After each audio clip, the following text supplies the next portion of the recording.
Biohazard cleanup, the time that it takes to do the job really depends on what the service is.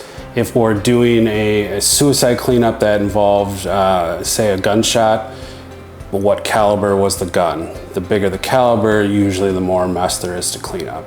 Biohazard also would include body decompositions, and those typically take 2-3 days just to get the home wiped down, any demolition that we need. And then there's a process, usually there's a process of a week or so of controlling the odors. Wintertime doesn't take as long as it does in the summertime, obviously, for the decomps. So there's really no clear-cut answer on how long it takes for a biohazard cleanup. Could be as little as a few hours, could be as much as a week or two.